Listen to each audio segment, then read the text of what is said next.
Magandang umaga po sa ating lahat at isang kagalakan na muli tayong magkasama-sama dito po sa ating daily devotion sa St. Paul United Methodist Church alas 6 ng umaga tuwing Monday through Friday. Inaanyayahan din po namin kayo na makasama kung mayroon kayong oras sa aming prayer covenant face-to-face dito po sa aming conference room ginaganap tuwing alas 6 din po ng umaga Sabado. Tayo po'y manalangin. Diyos namin makapangyarihan, maraming salamat po sa iyong pagkalinga sa buong magdamag sa amin.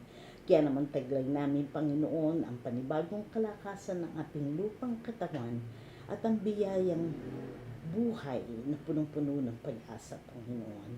Samahan mo kami, Panginoon, sa aming pag-aaral ngayong umaga. Ang lahat ng ito, aming Panginoon, ay hinihiling namin sa matamis sa pangalan ni Jesus. Amen. Ang ating pong leksyonaryo ngayong umaga ay matatagpuan po sa Gospel ni John, chapter 9, verse 13 to 34. Babasahin ko po sa Tagalog ang mga ilang talata. 13. Dinala ng mga tao sa Pariseo ang dating bulag. 14. Dahil araw ng pamamahinga, nang gumawa si Jesus ng putik at nang pinagaling niya ang bulag. 15. Tinanong din siya ng mga Pariseo kung paano siya nakakita. Kaya't sinabi niya sa kanya, pinahiran niya ako ng putik ang aking mga mata, ako'y pinaghilamos at ngayon nakakakita na ako. 16. Ang sabi ng ilang Pariseo, hindi maaaring mula sa Diyos ang taong iyan, sapagkat hindi niya ipinagngiling ang araw ng pamamahinga. Ngunit sinabi naman ng iba, paano makakagawa ng ganito na himala ang isang makasalanan at hindi sila magkaisa? 30. Sumagot ang lalaki, yan nga po ang nakapagtataka. Hindi ninyo alam kung saan siya nanggaling. Gayong naman pinagaling niya ang aking mga mata.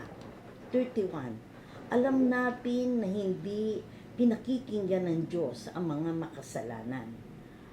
Ngunit pinapakinggan niya ang mga tunay na sumasamba sa Kanya at sumusunod sa Kanyang kalooban. 32. Noon pa man ay walang nakapagpapagaling sa mata ng taong pinanganak ng bulag. 34. Wala pong magagawa ang taong iyon kung siya'y hindi mula sa Diyos. 34. Sumagot ang Pariseo o sumagot sila, ipinanganak kang makasalanan at ngayon nais mo pa kaming turuan at siya'y kanilang itiniwala. Inaanyayahan ko po na basahin ninyo ang kabanatang 9 ng 1, talatang 13 at hanggang 34 para maintindihan nyo ng maayos ang ating pag-uusapan. Ang mga talatang binasa ko po ay dito lang po tatakbo ang ating pag-uusapan ngayong umaga. Ang mga bahaging kwento ito ng Gospel sa John 9 ay isang himala at isang malinaw na patotoo ng awa at biyaya ng Diyos sa isang anak niyang nagtitiwala sa Kanya. At ito nga yung lalaking bulag. Ngunit sa halip na tanggapin ang katotohanan ng nangyari sa kanya, ay tinanggihan ng mga Pariseo at ng ibang tao ang nangyari sa taong bulag na ito. Minsan kadalasan nakakalungkot ang katotohanan.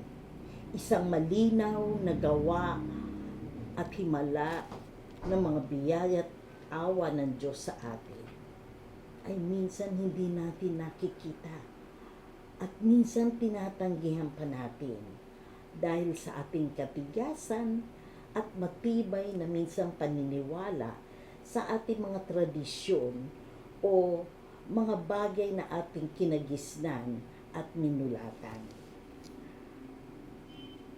Ang iba naman dahil sa pride o sa pagmamalaki na gaya ng mga Pariseo sa kwento na hindi nila matanggap na isang simpleng tao na di alam ang kanyang pinag-aralan, hindi alam ang kanyang status, hindi niya alam kung saan nagmula o saan nakatira, na makakagawa ng ganitong bagay.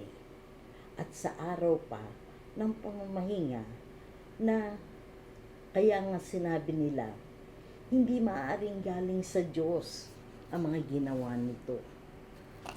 Kaya ito, kadalasan, yung paggaling ng bulag na iyon, hindi sila makapaniwala na iyon ang makakagawa. Pero ang sabi nga ng tao, oo, pinanganak ako na bulag noon at ngayon nakakakita. Ito ang biyayang kanyang tinanggap. Kaya naman, siya ang naka-experience. Ito ang kanyang naramdaman at kanyang pinatotoo at nakita niya. Kaya kahit anong tanong sa kanya, pinanindigan niya kung ano ang biyayang kanyang natanggap. Sabi niya noon, oo, noon ay ako'y bulag, pero ngayon ako'y nakakakita na. Kaya nga sabi dito, ang biyaya ng Diyos na kanyang naranasan, maski sa atin, dito napakita natin yung witnessing ng isang tao nito, na yung taong bulag na ito. At kitang-kita natin dito a clear, rejected witness of God's mercy and grace. Malinaw na tinanggihan ang isang patotoo ng awa at biyaya ng Diyos. At marami sa atin ang ganito rin. Nagbabago ang biyayang ito, maaaring kumilos ang Diyos sa kanilang pagbabago ng kanilang puso o pagbangon nila mula sa malaking problema, maaaring kapatawaran ng kasalanan, o dahil sa biyayang iyan, nabago ang direksyon ng buhay. Pero ang tao minsan, judgmental pa. Nung siya ay nagbago, binabalik nila ang nakaraan. Simpleng kwento na maaaring daan upang makita at makilala ang biyaya ng Diyos. Pero dito, isang halimbawa pa rin na yung mga Pariseo at ibang tao naging judgmental pa. Kasi sa bandang huli, anong sabi?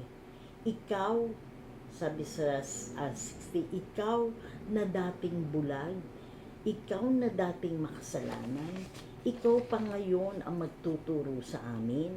Kasi noong panahon na yun, pag ikaw ay may kapansanan, ang alam nila, ikaw ay makasalanan. At ang iyong kalagayan ay isang parusa na nagmumula sa Diyos. Kaya sabi niya sa atin, ang mga simpleng kwento na pagkilos ng Panginoon sa ating buhay, ito ay hindi lamang para sa atin. Kailangan i-share natin to sa iba. Ang biyaya ng Diyos na naramdaman natin ay ma-share natin sa iba, upang sa ganon makilala rin nila ang ating Panginoon. Hindi madaling magpatotoo. May mga kukontra, ngunit hindi kailangang makipagtalo tayo. Ang tanging sagot lang, katulad dito ng taong bulag na nakakita, ang sabi niya lang, dati bulag ako, ngayon nakakakita na ako. At ito ay kitang-kita ang paghimala ng ating Panginoon. Ang bagong buhay na biyayang tinanggap mo, tinanggap ng gaya ng bulag na ito, ay isang malinaw na ebidensya at lalo na makikita ang ebidensya ng pagkilos ng Panginoon sa atin, sa ating mga buhay. Magpatuloy lang tayo, huwag tayong susuko. Sabi nga, ang mga taong hindi maniniwala, merong ko kontra, na andun yung kanilang nananatiling matigas ang kanilang puso dahil sa kanilang kinagisnan o minsan dahil sa pride at minsan ito ay nagiging judgmental tayo dahil hindi natin matanggap ang kabutihan na kamit ng ibang tao. O tayo, okay. To God be the glory. Tayo po'y manalangin. Diyos naming makapangyarihan, salamat sa umagang ito. Salamat sa munting aralin. Ngunit nagbibigay, Panginoon, ng isang aral sa amin. Naway makita nga ng iba ang iyong biyaya sa aming buhay upang makilala kanila. Samahan mo kami upang manatili kami sa iyong kalinga. Pagkat alam namin, Panginoon, mahina kami at sa iyo lamang kami kumukuha ng lakas at kakayanan. Patawarin mo kami sa aming pagkukulang at sa mga kasalanang aming nagagawa. Ang lahat ng ito ay aming inilalapit, iniluluhod sa paanan at sa pangalan ni Jesucristo.